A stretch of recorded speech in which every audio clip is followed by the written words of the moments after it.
Dice allí, al principio de tus ruegos fue oída la oración y yo he venido para enseñártela, porque tú eres muy amado. Entiende pues la orden y entiende la visión. Oramos. Padre, te damos gracias y te bendecimos en esta tarde. Sabemos que tú eres un Dios todopoderoso, que todo lo que tú dices, Señor, tú lo cumples. Tú nos has prometido, Señor, que estarías con nosotros hasta el fin del mundo. Gloria a Dios. Mi alma te alaba, Jesús. En varias ocasiones hemos mencionado que después del regreso de la cautividad de Babilonia, se escribieron estos acontecimientos en distintos libros. Y hemos estado hablando del libro de Nehemías, del libro de Esdras. Y bueno, pues quisimos señalar también el libro de Daniel, porque está contemporáneo con esa época y tiene una particularidad que el capítulo número 9 de estos tres libros, aparte que está el libro de Joel también, pero no tienen el 9, el capítulo número 9 es un gran capítulo, es donde se hablan cosas que es muy necesaria que todos los cristianos la entendamos y la podamos practicar y podamos llevarla por efecto. Porque acuérdense que la palabra no es solamente para oírla ni para leerla, es también para ejecutarla, efectuarla, para vivirla, como podemos decir también. Tenemos que vivir la palabra de Dios. La palabra de Dios nos representa muchas cosas en nuestras vidas, pero es la instrucción nuestra, la que libro de ella, la que nos convertimos en un anatema si le quitamos, le ponemos o le agregamos.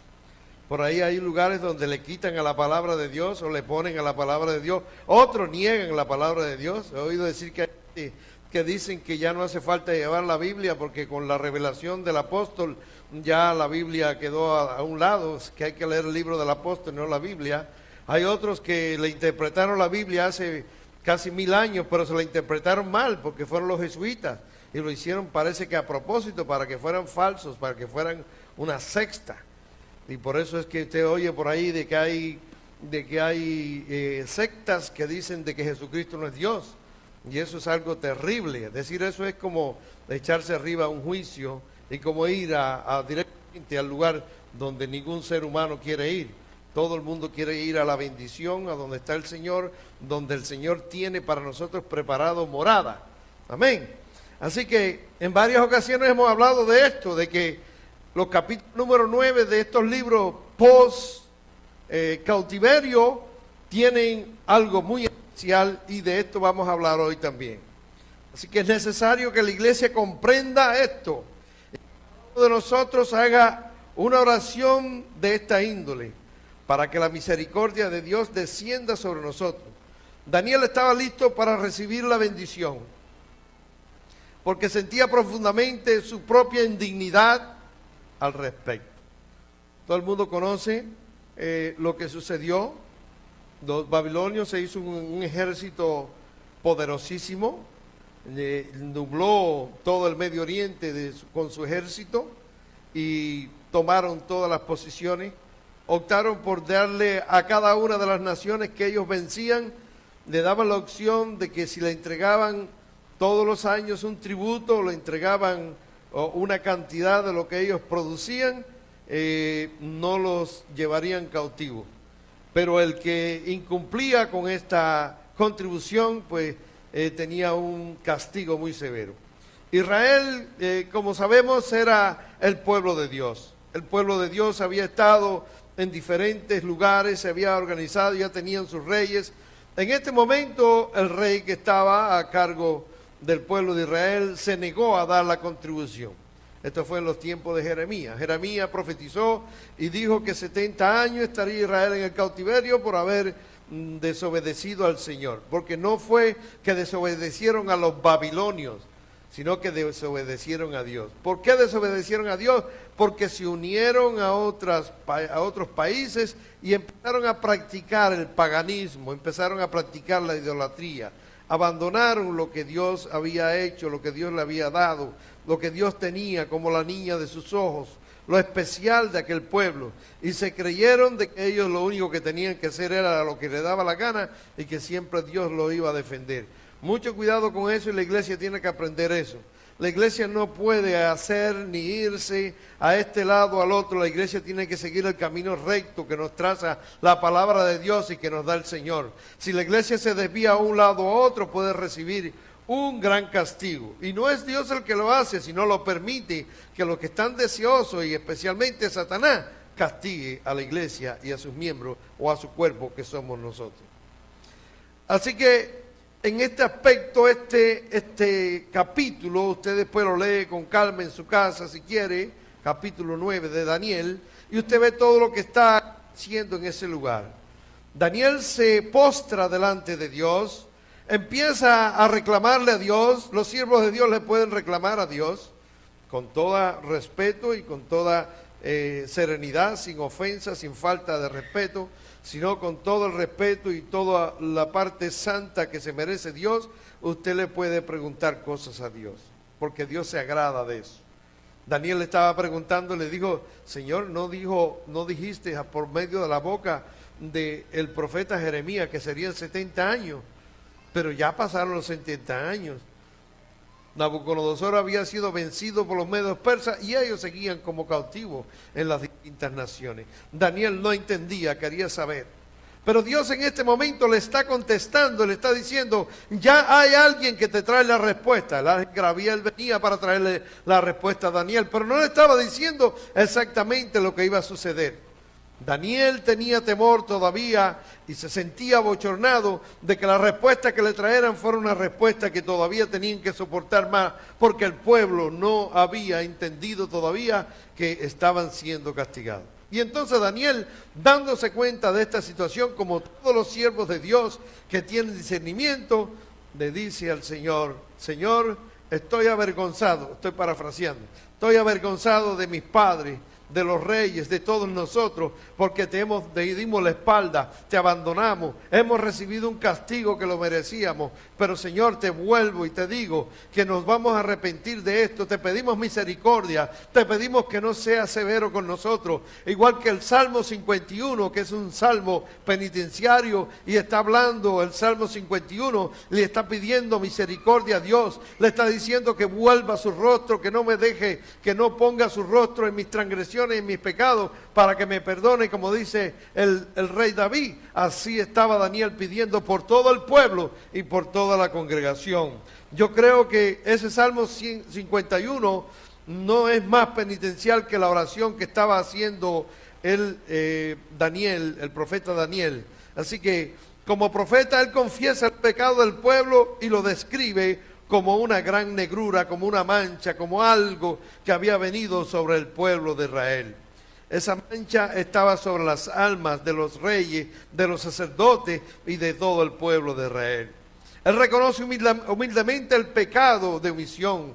El pecado de omisión es cuando usted no tiene en cuenta que Dios está observando todos nuestros movimientos. Hermano, Dios todo lo ve, Dios todo lo sabe, Dios todo lo puede. Muchas veces no viene sobre nosotros un castigo ni se enciende la ira de Dios porque estamos en la llamada dispensación de la gracia, porque estamos en momentos en que Dios está dando para que el pueblo reflexione, para que todo el mundo tenga entrada al reino de los cielos. Hay de aquellos que dicen que solamente hay un grupo selecto. Hay de aquellos que se han confundido y se han perdido en sus doctrinas y dicen que no, porque hay unas organizaciones que dicen, o hay unas religiones que dicen que ya Dios escogió desde antes de la fundación del mundo todos los que van a ser salvos. Claro, escogió todos los hombres. Todo el mundo tiene el derecho a ser salvo. Depende de nosotros si confesamos a Cristo y si vamos por Cristo tener la salvación o no. Amén. ¿Cuántos están entendiendo lo que yo le estoy diciendo? Amén. Pues diga amén, hermano, para que usted me ayude a mí también. En cambio hay gente que dice que cuando usted es salvo ya no tiene otra alternativa o no tiene otra cosa, que vas a ser salvo siempre. No, usted es salvo si usted mantiene su conducta y si usted entiende lo que es la salvación. Porque yo me imagino que ese que ha confesado a Cristo y que ha encontrado su salvación y se pone y hace 40,000 pecados y no le interesa lo que es la sangre de Dios, es decir, ni sabe la palabra ni entendió lo que es la salvación. ¿Cuántos dicen gloria a Dios? ¿Por qué dice la palabra? Bien claro. Dice, si después de haber conocido la verdad, pecamos voluntariamente, entonces ya no hay otro remedio, no hay otra cosa que hacer. ¿Por qué? Porque ¿qué fue lo que nos dio nosotros entrada al trono celestial, o que nos dio nosotros que fuéramos anotados en ese libro de la vida? El sacrificio expiatorio que hizo nuestro Señor Jesucristo. Pero si aquellos que tienen en poco la sangre de Cristo, si aquellos que tienen que pisotean el nombre de Jesucristo, aunque haya confesado una vez, si Cristo llega y no se ha arrepentido, no se vista porque no va. Y eso está explicado en muchas partes de la palabra. La palabra de Dios nos está expresando, el mismo Jesús nos da una parábola de las vírgenes. Fueron 5 vírgenes sensatas y 5 vírgenes insensatas. Quiere decir, habían gente que estaban esperando a que llegara el novio. Hay iglesias que están esperando a que llegue el novio, pero hay iglesias, y dice 5, y cuando me está hablando de 5 y eran 10, ¿qué cosa es? Un 50%. Amén. Entonces van a haber 5 iglesias que están esperando a Cristo, pero se les va a acabar el aceite. Pero no van a tener la luz para poder ver cuando llegue el novio y cuando el novio venga a recoger a las otras vírgenes. Quiero decir esto, mi querido hermano, que en donde quiera que usted vea la palabra, esto está explicado. Dice, estarán 2, incluso en una cama, uno será tomado y el otro será dejado. Estarán 2 y uno será tomado y el otro será dejado. Si son 2, uno, ¿qué cosa es? La mitad, es un 50%, te lo está diciendo bien clarito. Entonces, esto no es del que quiere ni del que corre, sino del que Dios tiene misericordia. Así que, ayúdeme, hermano. Tenemos que buscar la misericordia de Dios. Pero ¿cómo podemos alcanzar la misericordia de Dios? Vamos a aprenderlo de Daniel, vamos a aprenderlo de Nehemías, vamos a aprenderlo de Esdras, vamos a hacer una confesión de lo que hemos errado, de lo que hemos pecado. Porque sin confesión de pecado no hay perdón. Si usted no confiesa su pecado, jamás va a ser perdonado.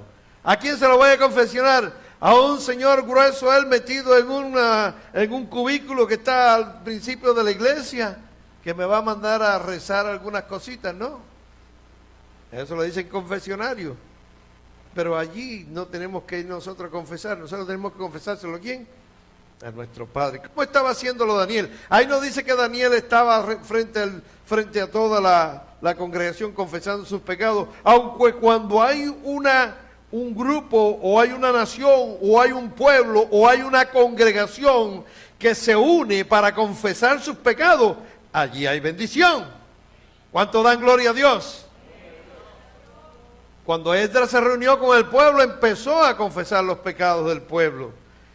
Y pidió por los sacerdotes, pidió por los reyes, pidió por los jefes de familia, pidió por todo el pueblo. Nosotros tenemos que pedir por toda la congregación. ¿Por qué, mi hermano? Porque cuando hayan pecados escondidos, cuando hayan pecados de omisión dentro de la congregación, que se le puede decir también omisión congregacional, pecado de omisión congregacional, entonces Dios no puede dar la bendición. ¿Y quién le enseñó eso a usted, pastor? Bueno, eso me lo enseñó la palabra de Dios. Porque cuando estaba Acán, allá en su tienda, y él vio aquella pieza de valor de oro, y vio aquel manto babilonio, y lo escondió debajo de la tienda, en la arena, lo enterró. El pueblo tuvo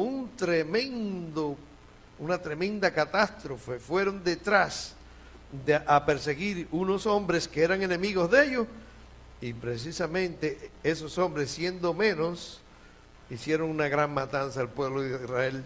Y Josué le dijo, Señor, ¿por qué pasó esto? Si tú si tú nos declaraste, tú nos prometiste que tú ibas a pelear por nosotros, que tú estarás con nosotros. Entonces Dios les revela, sí, pero hay un anatema dentro del pueblo. Hay un anatema que está cometiendo pecado dentro del pueblo, y mientras ese anatema está ahí, yo no le puedo dar victoria a ustedes. Mi hermano, cuando hay pecados omitidos dentro de la congregación, cuando hay pecados que no son confesados, cuando hay pecados que no se arrepienten, Dios no puede bendecir. Muchas veces preguntamos por qué no se ven milagros en la iglesia, por qué no se ven cosas que puedan suceder en la iglesia. Hermano, porque hay gente que tiene pecados escondidos y tiene que confesarlos y tiene que arrepentirse de ellos. Dios no lo va a hacer, porque Él no puede ir en contra de su palabra. Él no puede ir en contra de lo que Él ha establecido. Y nada inmundo, nada que esté completamente transgrediendo las cosas de Dios, Dios la puede aprobar ni los puede bendecir. Por mucho que usted aparente ser muy buena gente, y por mucho que usted otras cosas, pero si usted no está bien delante del Señor, usted no solamente está llamando la ira de Dios, que un día se puede encender sobre ti, porque la ira de Dios se enciende. Porque Dios es grande en misericordia, pero es también fuego consumidor, lento para la ira, pero cuando se le enciende la ira es tremendo, desbasta, acaba. Amén. Cuando el pueblo de Israel se puso al lado del monte y se puso y dijo, ay, qué cosa es esta, salimos de allá de Egipto, y aquí este Moisés se fue para allá, medio loco, allá arriba se fue y no ha bajado, 40 días llevamos aquí. Vamos a hacer un becerro de oro y vamos a empezar a fiestar y vamos a empezar a hacer todo lo que querramos hacer. Dice que Dios se encendió en su ira. Dice que hizo un estrago tremendo en el pueblo. E incluso cuando aquel monte empezó a rugir, le decía Dios a Moisés, dile al pueblo que no se acerque porque no quiero hacer estragos en ellos. Porque así es Dios, mi querido hermano. Hermano, si solamente de pensar en estas cosas y de nosotros tener una idea de lo que pueda suceder, nosotros deberíamos inmediatamente caer de rodillas rendidos y decir, perdóname Señor, perdóname Señor. En todos estos días ha venido remachando esto en la palabra. Hay gente que se enoja, hay gente que no resiste cuando se le habla de que ante Dios no se puede pecar, que Dios ve todas las cosas, y la gente no le gusta oír esto. Pero hemos dicho siempre, mi querido hermano, que quien se enoja es la carne, que el espíritu, que la persona espiritual, que la persona que le sirve a Dios, no se va a enojar cuando Dios dé palabra. Porque Dios precisamente está dando la palabra para evitar que hayan problemas con Él. ¿Cuánto dan gloria a Dios? Se enoja la carne, pero el espíritu no se puede enojar. Mis queridos hermanos, miembros de la iglesia, estate consciente, y cada uno de nosotros, de nuestra propia iniquidad. Hay iniquidades personales para con el Señor, que es nuestro Dios. Entonces no permitamos que transcurra este día sin que hubiésemos hecho una plena confesión de nuestro pecado delante de Dios, porque mientras más tiempo usted va dejando que esto pase, más y más se va acumulando sobre nosotros las cosas del Señor. Yo espero que el Señor conduzca a que nosotros le confesemos en esta noche, y no sé cómo lo vamos a hacer, porque ese es el tope del mensaje. Nosotros en esta noche vamos a confesarle al Señor nuestras iniquidades. Primero, ustedes las confiesan, porque los pecados míos no son igual que los pecados de ustedes. Fíjense que yo no me estoy excluyendo, ni yo soy un santo, ni santurrón. Bueno, yo soy un santo por Jesucristo, pero no soy un santurrón. Amén. Tenemos que estar conscientes de eso, porque ustedes tienen otros medios, ustedes se desarrollan en otros lugares, están en otros centros de trabajo, pero yo también tengo que confesarlo, porque en el medio donde yo estoy, también a veces se cometen muchos pecados. Y a mí se me exige más que a ustedes. A mí cuando yo hago un pecado, Dios lo tiene más en cuenta que ustedes. Por eso es que al siervo de Dios hay que darle cierta consideración, porque él tiene que ser el ejemplo. Y al que más se le da, más se le va a demandar. Amén. A mí el Señor me puede... Antiguamente dice que cuando el sumo sacerdote no estaba bien preparado, entraba al lugar santísimo, quedó. Había que sacarlo con una soga porque le tenían la pata amarrada en una soga y tenía que usar campanitas abajo del vestido para que cuando él no se moviera, le tocaban. Y cuando le tocaban en la soga, él hacía así, movía el pie y entonces ya la gente se movía en las campanitas, está vivo todavía. Porque entrar a la presencia de Dios, usted no sabe si usted va a salir vivo o muerto. Depende de la forma en que usted vaya, depende de cómo usted tenga su corazón, depende de cómo usted esté preparado. Y acuérdese que la paga del pecado es muerte. Y mucha gente está diciendo, nada, eso es cuento. Dios no hace nada. Dios está haciendo, Dios hace muchas cosas, hermano. Hay muchas cosas que Dios ya no las está soportando más. Han llegado varias épocas en la tierra, los hombres, que Dios se ha asqueado, se ha hastiado y se ha arrepentido. No se ha arrepentido, pero se ha dolido, un dolor tan grande de haber creado al hombre que ha decidido a veces traerlo de la falda de la tierra para no contender más con el hombre. Yo me imagino cómo está la cosa ahora. Porque en aquel entonces era solamente cuando se sacrificaba un cordero y se iba a la presencia de Dios. Pero ahora que el Hijo de Dios fue sacrificado, ahora que se hizo una cosa tan grandiosa para que nosotros tengamos acceso a Él y que nos empecemos a reír del Señor. Oiga, mi querido hermano, es una cosa para reflexionar de verdad y decir, yo voy a temblar porque lo que estoy haciendo yo puede traer algo bien serio a mi vida, a mi familia y a mi congregación. Y esa es la forma en que nosotros tenemos que contemplar lo que Dios puede hacer con nosotros. Si estamos bien con Él, no hay que temer a nada, porque Él nos defiende a cada uno de nosotros. Pero si estamos mal con Él, hay que confesar el pecado y hay que pedirle perdón. Y hay que aplicar la sangre de Cristo para que nos limpie de todo pecado. Todos dan gloria a Dios. Algo triste, hermano, que la gente no está teniendo el temor a Dios. Que la gente hace atrocidades en el nombre de Jesús. Que la gente se desvía y van por sus caminos. Pero yo quiero decirle, mi querido hermano, como me dijo un día, pastor, a lo mejor es que usted, porque de buenas a primeras a la iglesia viene mucha gente y después la gente se empieza a ir. ¿No será que usted está predicando demasiado duro? Le digo, yo tengo que predicar como Dios me lo da. El que quiera buscar entretenimiento, el que quiera buscar show, el que quiera ir a buscar, vaya al cine o váyase a otra de esas congregaciones que le dicen que ustedes son diositos y que todo lo tienen de su lado. No, a Dios se le respeta, a Dios se le cumple, a Dios se le sirve en espíritu y en verdad, a Dios se le adora. ¿Cuánto dan gloria a Dios? Mi alma te alaba, Señor. El profeta fue muy explícito. El profeta desnuda su corazón delante del Señor. Arranca cada membrana de la corrupción de la gente. Expone la herida para la inspección del gran cirujano. ¿Quién es el gran cirujano? El Señor. Ese es el que corta todo lo que nos sirve en nuestra vida. Y le pide que le envíe salud y alivio. No solamente a él, sino a ese pueblo. Yo no creo que Dios está a punto de bendecir personalmente al hombre a quien le ha dado un profundo sentido de pecado. Ciertamente aquella iglesia que esté dispuesta de hacer una confesión de su propio pecado y de su propia pecaminosidad y esté digna, está víspera de una visitación del amor de Dios.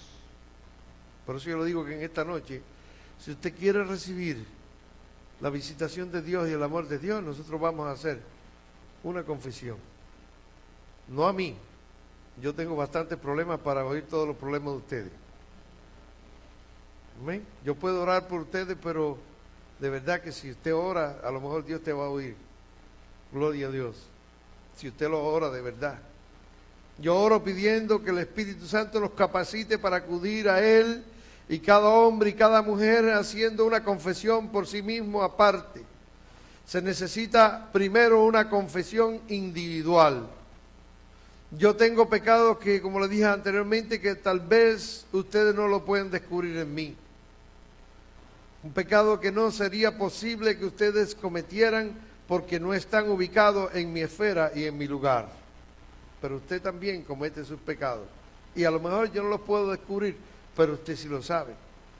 Usted también tiene en sus familias, en sus negocios, en sus vidas privadas y sus vidas públicas, hay pecados que no estoy yo familiarizado con ellos. Cada ser humano tiene un punto de pecado y es separado de su congénere. Por tanto, cada individuo tiene que hacer su propia confesión aparte, con la máxima honestidad y la más profunda humillación, y cada uno tiene que agregar a su reconocimiento la humildad y la oración. Así que examine usted y vaya examinándose desde ahora, porque ahorita lo vamos a hacer antes que se acabe esto. Y dígale: examíname, oh Dios, y con mi corazón, pruébame, conoce mis pensamientos. Mis queridos hermanos, miembros de esta iglesia Pentecostés Peniel, siente que cada uno de ustedes pueda confesar lo que usted sabe, en que usted está incurriendo en una transgresión. Y si hablamos ahorita y decíamos que Dios no puede hacer milagros cuando la iglesia sea sanada, porque lo que vamos a hacer es eso, buscar la sanidad del Señor. Y cuando la iglesia sea sanada, usted verá cómo Dios va a actuar. Usted verá cómo Dios va a hacer cosas grandes y diferentes. Usted verá cómo las almas van a venir a los pies de Cristo. ¿Sabe por qué? Porque nosotros no podemos ser un mal ejemplo a los que no conocen al Señor. Y si hay gente que no está dando un buen ejemplo, es casi seguro que Él no va a mandar gente para que sean salvas en este lugar. ¿Cuánto dan gloria a Dios? Después de haber confesado el pecado, usted sabe lo que hay que hacer, ¿verdad? ¿O se lo explico? Se lo voy a explicar. Hay que arrepentirse. ¿Y qué cosa es el arrepentimiento? No volver a hacerlo. Como aquella mujer adúltera que iba a ser apedreada legalmente, porque en aquel entonces era legal. El Señor le dijo: ¿dónde están los que te acusan? Se han ido, Señor. Dice: yo tampoco te acuso. Le dijo: ve, no peques más. Quiere decir, arrepiéntete de lo que tú hiciste. El arrepentimiento, hermano, no es decir: hoy me arrepiento y mañana hacer lo mismo. El arrepentirse no es decir: Señor, yo me estoy arrepintiendo de los pecados míos, perdona que te he faltado, y mañana cuando soy tentado vuelvo a caer en la misma cosa. Eso es pecar voluntariamente. Dice bien claro: si pecamos voluntariamente después de haber llegado al conocimiento de la verdad, ya no hay otro sacrificio que hacer, sino una expectación de juicio que ha de devorar al enemigo. ¿Por qué? Porque el fuego nunca se va a apagar. ¿En dónde? En el infierno. El infierno no es nuestro. El infierno es de Satanás y para todos los que pecan. Los hijos de Dios tienen otro lugar en el cielo. Así que no es solamente confesar por dar a conocer el pecado. Dios sabe que estás pecando y tú también te has dado cuenta. ¿Qué debes hacer ahora? Arrepiéntete. Tienes que arrepentirte y no hacerlo de nuevo. Estas predicaciones, como les dije, traen molestias.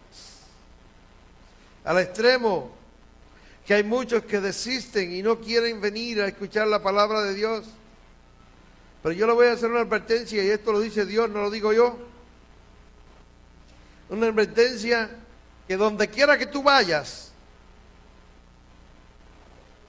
lugar o si has salido de la congregación porque no te agrada lo que se está predicando y porque están hablando demasiado del pecado, oye lo que dice la palabra de Dios. Ay de los hijos que se apartan, dice Jehová, para tomar consejos y no de mí, para cobijarse con cubierta y no de mi espíritu, añadiendo pecado a pecado. Volvemos a repetir: el que se va de una iglesia porque la palabra está muy dura, donde quiera que vaya, va a arrastrar su pecado. Y allí va a añadir más pecado. Y allí va a recibir también la misma cosa, porque si es de Dios, donde quiera que tú vayas, Dios te va a seguir hablando. Así que Dios ha dicho que cuando la palabra de Dios penetra en nosotros, como espada de dos filos, dijimos lo que se ofende es la carne, pero el Espíritu agradece y se somete y recibe la redención que rápidamente se convertirá en alivio, sanidad para nuestras almas. En el libro de Joel 2:12 dice, por eso pues, ahora dice Jehová, convertíos a mí con todo vuestro corazón, con ayuno y lloro y lamento. Rasgad vuestros corazones y no vuestros vestidos, y convertíos a Jehová vuestro Dios. Porque misericordioso es y clemente, tardo para la ira y grande en misericordia, y que se duele del castigo. ¿Quién sabe si volverá a hacer y se arrepentirá y dejará bendición tras de él? Esto es ofrenda y libación para Jehová vuestro Dios. Tocad trompeta en Sión, proclamar ayuno, convocar asamblea, reunir al pueblo, santificar la reunión, juntad a los ancianos, congregad a los niños y a los que maman. Salga de su cámara el novio y de su tálamo la novia.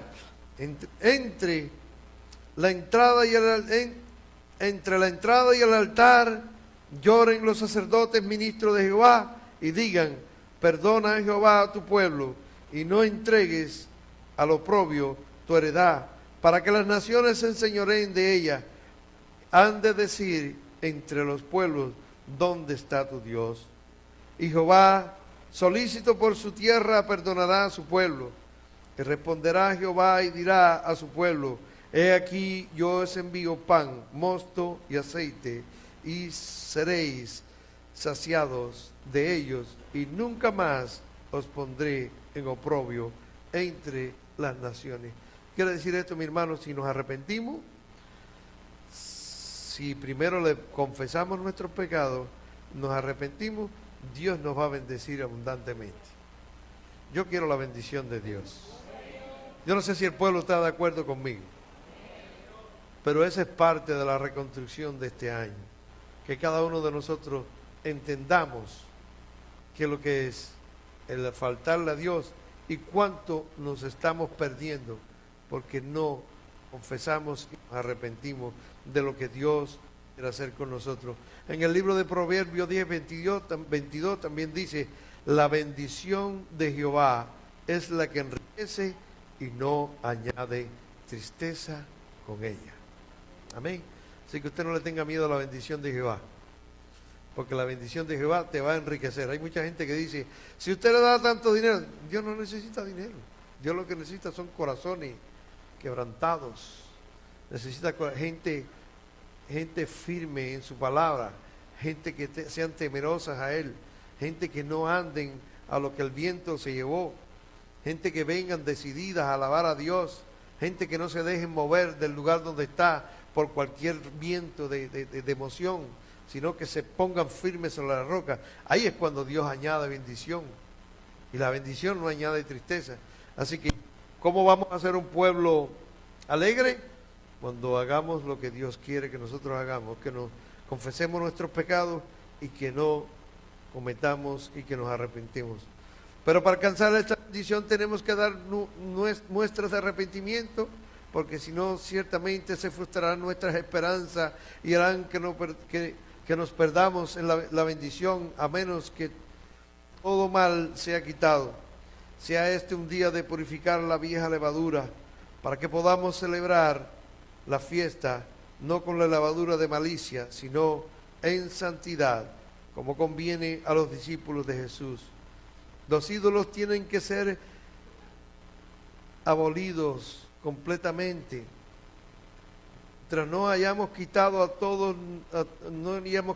nosotros no podremos esperar recibir una bendición del Señor nuestro Dios.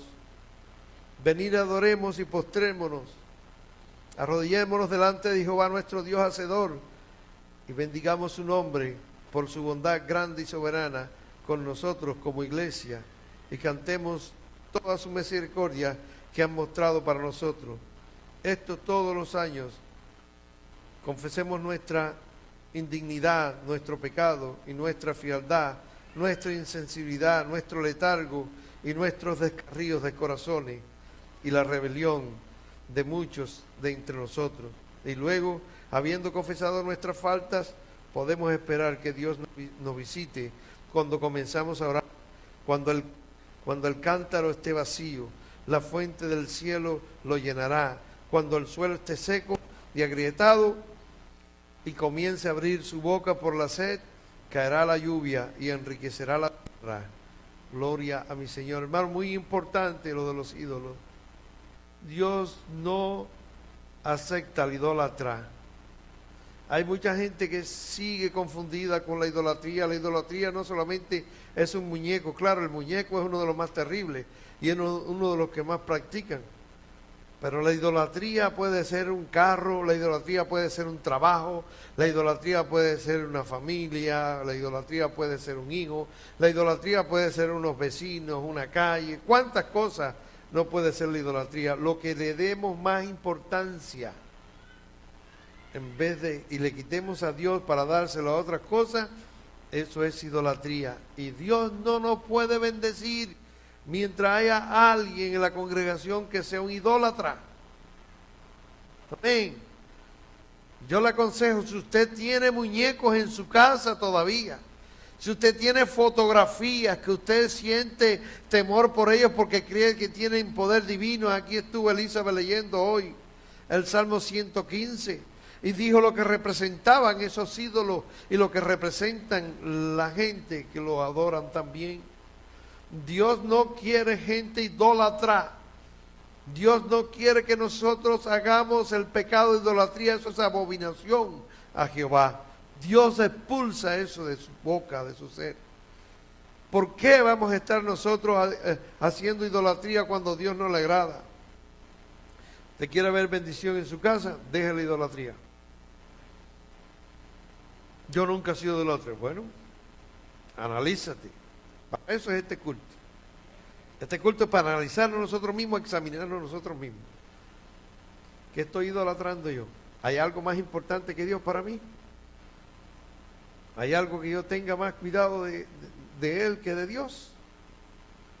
Dice, buscar el reino de Dios y su justicia y todo lo demás será añadido. Está fácil, está claro. Usted busca a Dios y Dios le va a dar todo. Usted tiene miedo con su trabajo, que lo va a perder, si lo pierde que se va. Busque a Dios y no vas a perder tu trabajo. Y si algún día pierdes el trabajo, vas a tener paz y vas a encontrar otro mejor que ese. Amén. Pero no te hagas un idólatra del trabajo tuyo. No hagas una idolatría de tu papá o de tu mamá o de tu hijo. Entrégaselos al Señor. El Señor va a cuidar de ellos y te va a dejar gozar la bendición de ellos. Pero si tú le das más importancia a tu hijo, a tu mamá o a tu hermano, el Señor es muy posible que en un momento determinado te diga, bueno, esto que te está estorbando, voy a trabajar un poquito contigo. Y te lo quita, porque así es el Señor. El Señor no comparte su gloria con nadie, el Señor no comparte esas cosas con nadie. A Él toda la honra y toda la gloria. Ahora, ¿qué es esto? ¿Que somos insensibles, que no vamos a amar a nuestros hijos? No. Nuestros hijos, Dios nos va a dar mucho amor para ellos. Pero a la vez nos los va a proteger, porque sabe que Él está primero que ellos. Amén. ¿Cuánto dan gloria a Dios? Así que bendigamos su nombre por su bondad de grande sobremanera para con nosotros como iglesia, y cantemos todos su misericordia que ha mostrado sobre nosotros. ¿Usted no piensa que Dios ha mostrado misericordia? Yo creo que Dios ha mostrado mucha misericordia conmigo, porque me ha perdonado tantas veces y me rescató, me sacó de la vida que yo estaba. Cuando nadie nos felicitó un día de aniversario como lo hicieron hoy, ¿verdad? Cuando nosotros hemos estado tan unidos, yo y mi esposa, que cuando conocimos al Señor, cuando usted le entrega su casa al Señor, usted le entrega a su esposa o su esposo al Señor, no se preocupe, que ahí está la paz de Dios. Y la paz de Dios es algo grande. Amén. La paz de Dios sobrepasa toda la inteligencia. Hay personas que dicen, tengo a Cristo, soy cristiano. Yo no sé entonces cómo ese cristiano explica las cosas. Dios es un Dios de paz. Si usted tiene a Cristo, usted tiene que tener paz en su casa, en su corazón, en todo. Y tiene que salir de ti el pensamiento erróneo, tiene que salir de ti lo que te está quitando la paz. Y si hay algo que te quita la paz, habla con Dios, porque Dios es Dios de paz. Y si nosotros tenemos paz para con Dios, todas las cosas, cuando en el cielo la cosa está bien, en la tierra anda de maravilla. Amén. Por eso dice, paz en el cielo y buena voluntad para con los hombres. Cuando hay paz en el cielo, cuando Dios está bien contigo, cuando tú tienes alianza con Dios, cuando Dios se agrada de lo que tú estás haciendo, aquí en la tierra todo anda bien. Paz en las alturas y gloria aquí en la, gloria en las alturas y paz aquí en la tierra. Lo estaba diciendo al revés. Queridos hermanos, no hemos agotado los puntos de Daniel. Yo creo que se puede, que Daniel estaba hablando, merece muchas más ilustraciones, pero Daniel tenía una convicción del poder de Dios para ayudar a su pueblo y a su aflicción. Su vital sentido de poder divino se basaba en lo que Dios había hecho en la antigüedad. Es interesante advertir en la historia de los judíos que tantas cosas por lo que ellos han pasado y aún muchos de ellos no han entendido qué hacer. Ahora yo le voy a pedir a todos, y esto lo vamos a hacer con fe. Yo no sé dónde usted va a coger un lugar, qué usted va a hacer, pero yo le voy a confesar a Dios todo lo que yo pueda pensar que es pecado y que le he faltado a Él.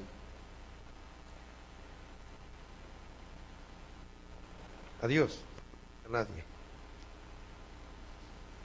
Busca un lugar donde usted quiera arrodillarse, pedirle al Señor. Primero, cuando usted identifique en lo que usted ha fallado o está fallando, entonces empieza a pedir perdón a Dios. Y cuando usted reciba ese toque divino en su corazón o en su mente, usted va a decir, Señor, ayúdame, porque no quiero volver a hacerlo. Dame la fuerza, quita de mí la tentación. Y entonces, mi querido hermano, eso se llama arrepentimiento. Usted le puede decir, yo no soy digno de todo lo que tú has hecho por mí. Señor, no permita que yo siga incurriendo en esta falta, Señor. Hay muchas veces que tenemos que tomar decisiones porque nos hemos comprometido con el pecado. Le hemos dado rienda suelta a la tentación. Y a veces creemos que nos vamos a sentir en ridículo delante de los demás, porque no vamos a volver a hacer lo que hacíamos antes. Tenga usted la seguridad que nadie que acepta lo que Dios demanda de ti quedará nunca en ridículo. Y aunque a veces la verdad es dura, pero es necesaria.